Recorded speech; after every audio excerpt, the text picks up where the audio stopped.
ನಮಸ್ಕಾರ. ಬದುಕು ಯಾವತ್ತೂ ಸರಳವಾಗಿರಬೇಕು. ಮನುಷ್ಯ ಯಾವಾಗ ಸರಳವಾಗಿ ಬದುಕ್ತಾನೋ ಅವನ ಜೀವನ ಯಾವತ್ತೂ ಕೂಡ ಯಾವುದೇ ಕಷ್ಟ, ಯಾವುದೇ ನಷ್ಟ ಯಾವುದೂ ಇಲ್ಲದೆ ಸ್ಪಷ್ಟವಾಗಿ ಅವನ ಅದೃಷ್ಟ ಅನ್ನೋದು ತನ್ನಕ್ಕೆ ತಾನೇ ಕುದುರುತ್ತೆ. ಎಷ್ಟು ದಿನ ಬದುಕಿರ್ತೀವಿ ಹೇಳಿ? ಯಾತ್ರಿಕರು ನಾವು, ದಿವ್ಯ ಕ್ಷೇತ್ರವೇ ಲೋಕ. ಈ ಛತ್ರದಲ್ಲಿ ನೇಮದಿಂದಿರಲಿಕ್ಕೆ ಎಡೆಯುಂಟು. ಒಂದಗಳು ಹೆಚ್ಚಿರೋದು, ಒಂದಗಳು ಕೊರೆ ಇರೋದು.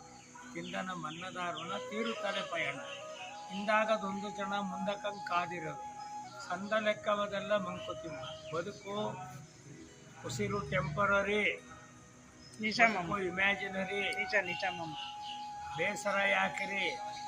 ನೆನ್ನೆದು ಹಿಸ್ಟರಿ, ನಾಳೆದು ಮಿಸ್ಟರಿ. ಇವತ್ತಿನ ಜೀವನ ನಮ್ಮ ಸೋದರಿ ಥರ ನಗುತ್ತಾ ಇರಿ. ಜೀವನ ಬೆಸ್ಟ್. ನಮಸ್ಕಾರ. ಥ್ಯಾಂಕ್ ಯು ಸೋ ಮಚ್ ಮಾಮ.